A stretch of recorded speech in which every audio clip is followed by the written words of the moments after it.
few blocks from each other. That is this church where Steph and Kath were married. And it's just convenient walking distance to the Guelph Medical Imaging Clinic.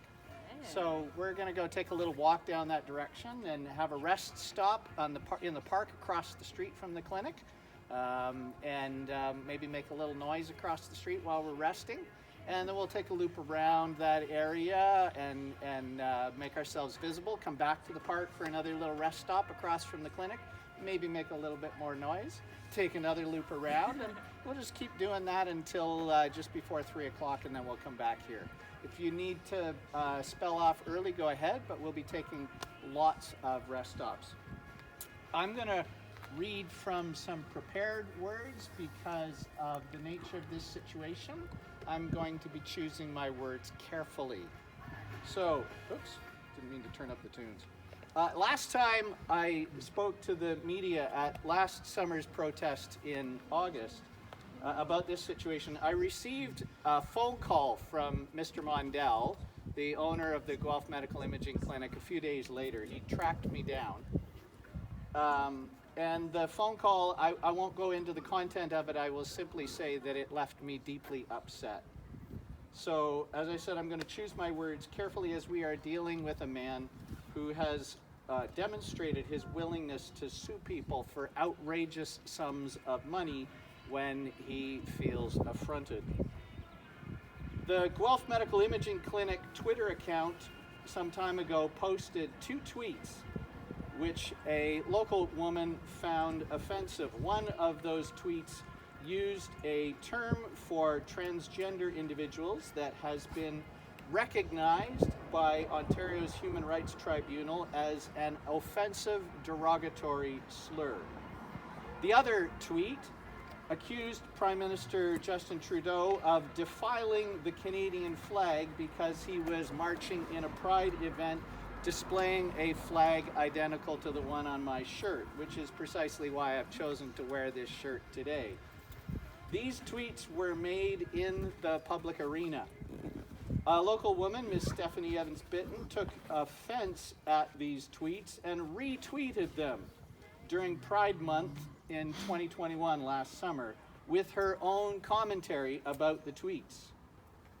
A reasonable person who may have been concerned about their professional image may have chosen to take the high road and simply apologized for their tweets, removed them, and offered to do better in the future using this as a learning opportunity.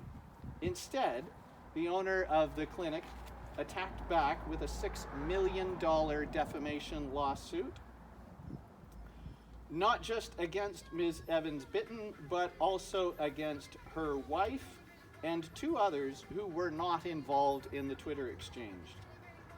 In January of this year, an Ontario court dismissed the lawsuit as being what is called strategic litigation against public participation, SLAPP. And the judge further added the following comments. Mr. Mondell jumped into the turbulent river of Twitter commentary with some vulgarly worded observations that touched a nerve with the defendants. He got it back as good as he gave it. Those are the judge's words. And he got wet in the process. In the context of Twitter, there is every reason to believe that what Ms. Evans-Bitten doled back to him was fair comment. Those are the judge's words. Mr. Mondell did not accept the judge's ruling and has appealed it. The lawsuit has caused immense suffering to this local lesbian couple for simply posting his own words back at him and offering what a court has deemed to be reasonable comment.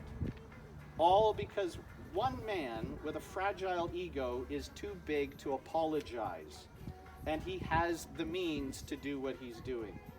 And rather than accepting a wise judge's ruling that his lawsuit has no merit, he has chosen to extend that suffering by appealing. Steph and Kath have now put out over $50,000 in their own defense. that could double as they now have to go back to court to defend against the appeal. Their GoFundMe has so far raised $16,000. I'm hoping that this awareness event may give it a reboot and see that number crank up a little. I'm hoping, beyond possible dreaming, that this event may persuade Mr. Mondell to change his mind. I don't know. If this doesn't result in a better situation for Steph and Kath, then I have every intention of doing this again this summer, and again, and again, as many times as we need. I personally find Mr. Mondell's actions appalling, and his actions are public. Therefore, I am free to have an opinion about them, and I will do anything I can to help raise the profile of this situation and help raise funds for Steph and Kath's defense. You are also free to have your own opinions about Mr. Mondell's public actions, and you are free to be here to show your support for Steph and Kath. However, given the situation, I would urge caution about speaking to the media, especially if you give your names. I am here on the job in my capacity as a minister of the United Church of Canada. I need to state that clearly, that I am not simply here as a private citizen. I am here on the job. We are grateful for the support of the people of Dublin Street United Church here, and Reverend Bruce Dixon, a longtime personal friend of mine of over 20 years. Bruce unfortunately came down with flu-like symptoms yesterday and has had to send his regrets, or he would be here in person. He's being cautious.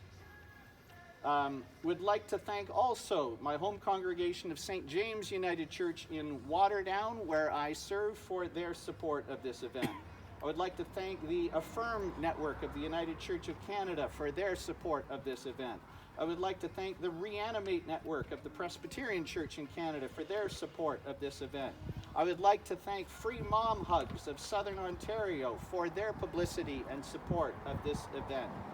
We chose to hold this event here, as I mentioned, as the location for this event because it was where Steph and Kath were married several years ago. Historically, the Christian church has been guilty of teaching and practicing hate towards 2S LGBTQ plus people. Not all churches teach hate. Some have listened, some have learned, some have changed.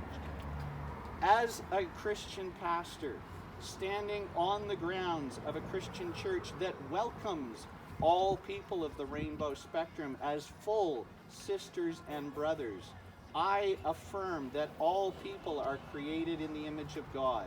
All people are loved by God. Being queer or trans is not a sin. Anyone who teaches that being yourself or loving who you love is sinful, they are wrong. Their words are contrary to the words of Jesus Christ himself, who taught us to love our neighbors as ourselves, including our two-spirit neighbors, including our lesbian neighbors, including our gay neighbors, including our bisexual neighbors, including our transgender neighbors, including our queer neighbors, including our questioning neighbors, including our demisexual neighbors, including our gender fluid neighbors, including our non-binary neighbors, including our intersex neighbors, including our androgynous neighbors, including our asexual neighbors, including our omnisexual neighbors, including our pansexual neighbors. Thank you, Dan Levy. Including our polyamorous neighbors. All our neighbors. Jesus did not distinguish. Steph is home today recovering from a recent hospital stay, and Kath is home looking after her today. They send their love and affection and thanks for your support. For today's march, we'll be heading out in a few minutes. For today's march, please stay on the sidewalk and obey all traffic laws. We don't want any unnecessary trouble. Please cross only at the controlled crosswalks with the light. If we happen to get broken up, we're probably not large enough, but just in case we get split up by a light, we'll wait for you on the other side of the street, so don't feel you need to rush across the street.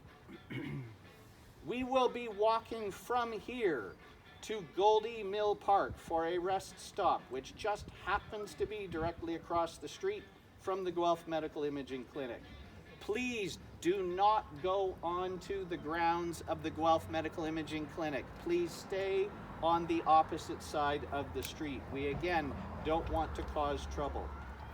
Please keep any chants that you may choose to chant at the park, please keep them positive, not critical.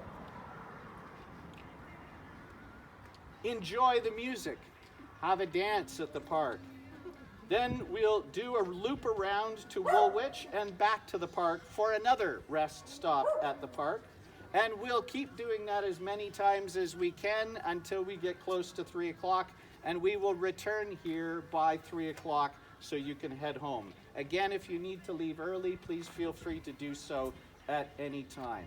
And as I said before, if this doesn't change the situation for Steph and Kath, then we'll be back again. Thank you.